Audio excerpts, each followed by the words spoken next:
इंतहाई इज्जतों के लायक साहबजादा हज़ा और प्यारे बच्चों, अस्सलाम वालेकुम व रहमतुल्लाहि व बरकातुहू। एक कोटेशन है कि education is a weapon which you can use for change the world.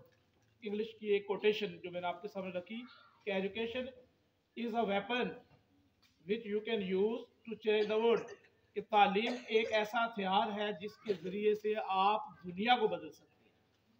तो प्यारे बच्चों, अल्लाह का शुक्र अदा बजा लाते हैं कि उसने हमें दर्स और तदरीस के लिए स्कूल भी दिया और साजा भी दिए और सारे मौके और माहौल भी अता किया। ये गवर्नमेंट का भी हमारे ऊपर एहसान है कि अल्लाह ने, और अल्लाह के बाद हमारी गवर्नमेंट ने, जो रियासत है, रियासत माँ की मानंद होती है, और वो रियासत हमारे बच्चों को एजुकेट करने के लिए मदरसे स्कूल बना कर देती है और उस्ताद को तैनात करती है। तो पता ये चलता है कि एजुकेशन एक हथियार है, वो हथियार है जिसके ज़रिए, एक हथियार वो है जिसको आप दुश्मन के खिलाफ यूज़ करते हैं। तलवार हो गई, आजकल मिसाइल्स हो गया, एटम बम हो गया, और एटम बम जिस कंट्री के पास है वो अपने आप को दुनिया में सेफ महसूस करता है। वो कहता है कि वो मुल्क सेफ हो गया, दूसरा उसके ऊपर हमला करने से पहले 100 बार सोचता है। क्यों?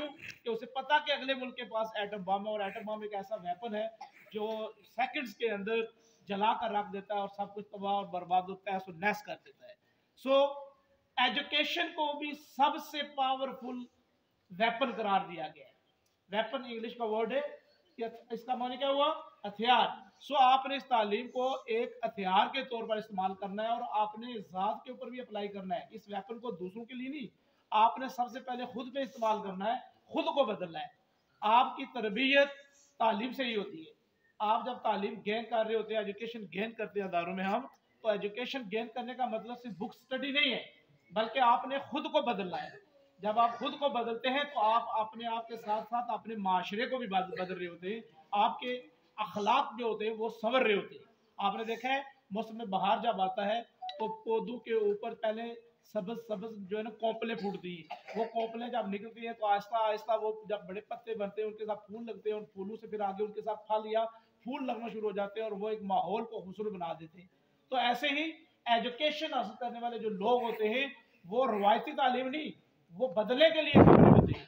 आपका और हमारा मिशन क्या है कि हमने खुद को भी बदलना है, और उसके बाद इस एजुकेशन के वेपन को यूज करते हुए हमने अपने साथ अपने समाज को भी बदलना है, अपनी रवायात को भी, जो हमारी अच्छी रवायात है उनको कायम रखना है, उनको आगे कंटिन्यू लेकर चलना है हमने। और जो हमारे माशरे में बुराइयां हैं, जो हमारे माशरे में खराफात हैं, उन खराफात का कला कमा हमने एजुकेशन से करना है। हमने दूसरों को समझाना है कि हमारा दीन क्या है, हमारा मजहब क्या है, हमारा इस्लाम क्या है, और वो हमें क्या तदरीस देता है, क्या दर्स देता है हमें। तो इसलिए दुनिया का मोस्ट पावरफुल वेपन किसको करार दिया जाता है?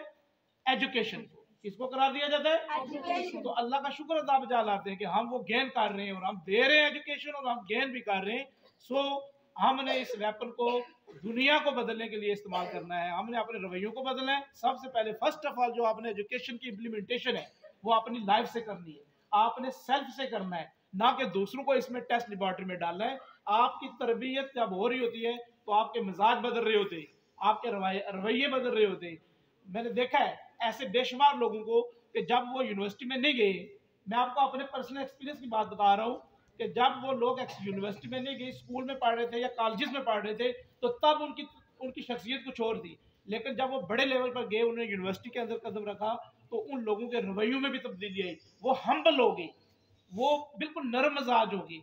तो इल्म वाले जो होते हैं प्यारे बच्चों, वो नरम मिजाज होते हैं, उनके अंदर अकड़ नहीं होती, उनके अंदर तकबर नहीं होता, उनके अंदर गुरूर नहीं होता, और वो खुद को माशरे के लिए एग्जाम्पल बनाते हैं। तो आए हम वादा करें, हम अपने आप से वादा करें कि हमारे हिस्से का जो काम है वो हम करेंगे, और करने के साथ साथ खुद को बदलेंगे। यकीन जानिए जब आप खुद को बदलते हो तो आपको देखकर दूसरे खुद ब खुद बदल जाते हैं। आपको देखकर दूसरे खुद ब खुद बदल जाए। मसलन कैसे? अगर आप 5 वक्त की नमाज बाजमात मस्जिद में जाकर कायम कर रहे हैं, मोहल्ले वाले आपको देखते नहीं देखते कि एक बच्चा रोजाना मस्जिद में उठता है, मस्जिद में सुबह उठता है, जाता है, फजर की नमाज अदा कर रहा है, जोर की कर रहा है, असर की कर रहा है, मगरिब की कर रहा है, इशा की कर रहा है, अजान का वक्त होता है, तो भागम भाग मस्जिद की तरफ जाता है और उसे फिक्र लाहक होती है कि मेरी नमाज ज़या ना हो जाएगी। तो इस फिक्र की वजह से उसके उसके इस किरदार की वजह से माशरे वालों पर एक पॉजिटिव इम्पैक्ट पड़ रहा होता है। तो आपने खुद को पहले बदलना है, अपने आप को, और उसके बाद अपने आप को बदल का रोल मॉडल बनाना है दूसरों के लिए, और दूसरों को हम इंस्पायर करेंगे। हम किसी को डंडा लेकर चेंज नहीं करेंगे। याद रखें, चेंज करने के लिए डंडा नहीं चाहिए होता, चेंज करने के लिए आपको आपका करैक्टर चाहिए होता है। आपका जो किरदार है वो दूसरों को चेंज करने में जो है ना वाइटल रोल प्ले करता है। तो अल्लाह से दुआ करता हूँ कि अल्लाह ताला हमें इस तालीम को सही मानों में सीखने और इसके जो अगराज मकासद है उनको पूरी तरह हासिल करने की तौफीक अता फरमाए और उन्हें समझने की भी तौफीक अता फरमाए। जब तक आप अगराज मकासद को समझेंगे नहीं तब तक आपकी शख्सियत निखरेगी नहीं। सो आपने आपको बदले, आप बदलेंगे तो पाकिस्तान बदलेगा, आप बदलेंगे तो समाज बदलेगा। इसलिए अपने आप को बदलें और अपने बदलने से दूसरों को भी उसके अंदर दायरे में लाएं। तो अल्लाह ताला हमें अमल की तौफीक अता फरमाए।